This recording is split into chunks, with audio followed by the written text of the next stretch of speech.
జబర్దస్త్ గురించి మీకు నేను కూడా మాట్లాడాలనుకుంటున్నాను. ఎందుకంటే మీ ఛానల్లో కూడా ఒక అతన్ని కూర్చోబెట్టి ఎవరో కేసు వేస్తే అతనికి హైప్ ఇచ్చారు. నేను అడుగుతున్నాను, అది ఈటీవీలో వస్తుంది. ఈరోజు నన్ను మాట్లాడిన మాటలు మీరు రామోజీరావు గారిని ఎందుకు అడగట్లేదు? ఆ తెలుగుదేశం వాళ్ళు కానీ మీరు కానీ నాకు అర్థం కావట్లేదు. మేము అక్కడ కేవలం జడ్జెస్గా కూర్చున్నాం. జరిగిన దానికి మేము నవ్వినా నవ్వకపోయినా నవ్వే షాట్లు వాళ్ళు వేసుకుంటారన్నది మీకు తెలుసు. ఒక షో అన్నప్పుడు ఎంటర్టైన్మెంట్ షో అనేది ఏం జరుగుతుందో మీకు తెలుసు. అదేమి రియాలిటీ షో కాదు, లేదా ఇట్లా ఇష్యూ బేస్డ్ కాదు. మరి అలాంటి ఒక కామెడీ షోలో అందరినీ వదిలేసి రోజాని టార్గెట్ చేయటం అంటే వాళ్ళు ఏ విధంగా రోజాని చూసి కార్యక్రమాలు చేసుకుంటున్నారు ఆ ఛానల్ ఇష్టం. కానీ వ్యక్తిగతంగా నేనెక్కడ బూతు డైలాగులు చెప్పలేదు, వచ్చేసరికి ఎక్కడ బూతు డైలాగులు చెప్పలేదు. ఎంకరేజ్ చేసేటువంటి రీతిలో అలాంటివి ఏమున్నాయి చెప్పండి? వచ్చేటువంటి మాటలను ఎంకరేజ్ చేసేటువంటి మనం ఎందుకు ఎంకరేజ్ చేస్తాము? వాటికి సెన్సార్ బోర్డులు ఉన్నాయి, అవి నేను ఎడిటింగ్ చేసేటివి కాదు. మీరు కూడా అక్కడ కూర్చుని వాళ్ళతో పాటు చాలా ఎంకరేజ్ చేసేటువంటి ఈ రోజు మనం నవ్వినా నవ్వకపోయినా ఎంటర్టైన్మెంట్ షోలో ఆల్రెడీ కామెడీకి నవ్విన క్లిప్పింగ్స్ కూడా వేసుకుంటారనేది అందరికీ తెలిసింది. అయినా కడుపు మంటతో వాళ్ళు మాట్లాడుతుంటే నేను వాళ్ళకి చెప్తున్నాను, ఈరోజు ప్రభుత్వం మీ చేతిలో ఉన్నప్పుడు సెన్సార్ బోర్డు సక్రమంగా పనిచేయకపోతే మీరేం చేస్తున్నారు? ఒక ప్రజాప్రతినిధిగా, దట్టు ఒక మహిళా ప్రజాప్రతినిధిగా ఇటువంటి కామెంట్స్ వస్తుంటే మీరు నవ్వుతూ ఉంటే మీరు ఎటువంటి మెసేజ్ పంపించదలుచుకున్నారు? వ్యక్తిగతంగా ప్రశ్న. మీకు అర్థమవుతుందా లేదా? మీకు ఫస్ట్ అర్థమైతే ప్రజలకు అర్థమవుతుంది. ఎందుకంటే మీరు కన్ఫ్యూజ్ లో ఉన్నట్టున్నారు. ఈ రోజు బూత్ షోలు ఏవైతే ఉన్నాయో వాటన్నిటిని ఎంకరేజ్ చేస్తున్నారు. వాటి గురించి ఎవరు మాట్లాడట్లేదు. కేవలం జబర్దస్త్ అనేది ఈ రోజు చెప్పేది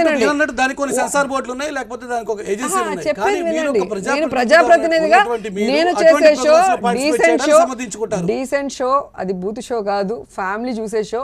ముఖ్యంగా హై ఎడ్యుకేటెడ్ వాళ్ళు కూడా చూసి ఎంజాయ్ చేసే షో. సో ఎవరో ఒక మాట అవసరం లేదు, ఎందుకు అబద్ధం చెప్పాలి? ఈ రోజు రెండు రాష్ట్రాల్లో చూసే వాళ్ళకి తెలీదా? అందుకే అంటున్నాను, దాంట్లో తప్పు ఉందని. మీరు కోడిగుడ్డు మీద ఈకలు పీకాలంటే ఎవడు ఏం చేయలేడు.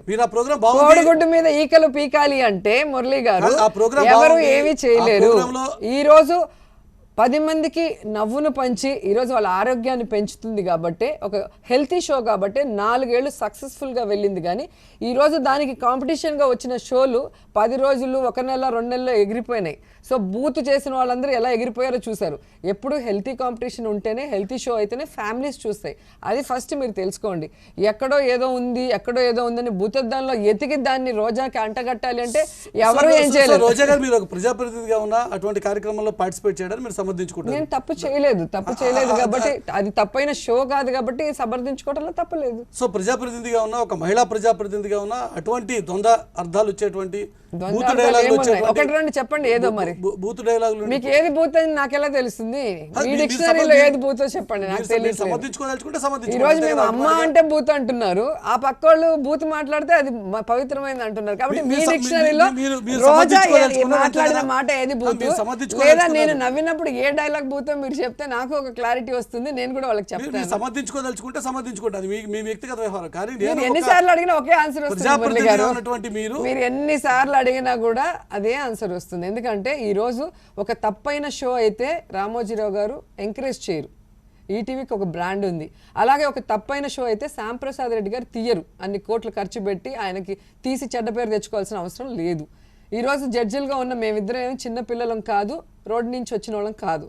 మేమందరం కూడా ఒక స్టేటస్ ఉన్న వాళ్ళం, ఒక బాధ్యతాయుతమైన పదవిలో ఉన్న వాళ్ళం. సో 10 మందికి మంచి సమర్థించుకోవాల్సిన అవసరం నేను చంద్రబాబు నాయుడు కాదు, లోకేష్ కాదు సమర్థించుకోవడానికి, వాళ్ళ క్యాబినెట్ వాళ్ళని కాదు. తప్పని చెప్తే సరిదిద్దుకుంటాను, మంచి అయితే మంచి అని ఎంత దూరమైనా పోరాడతాను. ఆ నైజం మీకు తెలుసు. ఈరోజు మీరే నన్ను కొత్తగా చూడలేదు కాబట్టి మీరు ఎలా అడిగినా కూడా ఆన్సర్ అదే వస్తుంది. సో అటువంటి మీరు సమర్థించుకుంటారు, అదే సమర్థించుకోవడం ఏముంది అంటున్నాను. మీకైతే అసలు తప్పనే ఫీలింగ్, గిల్టీ ఫీలింగ్ ఏం లేదు. అటువంటి ప్రోగ్రామ్స్ లో పార్టిసిపేట్ చేయడం నేనేం తప్పు చేయలేదు, నేను తప్పు మాట్లాడలేదు.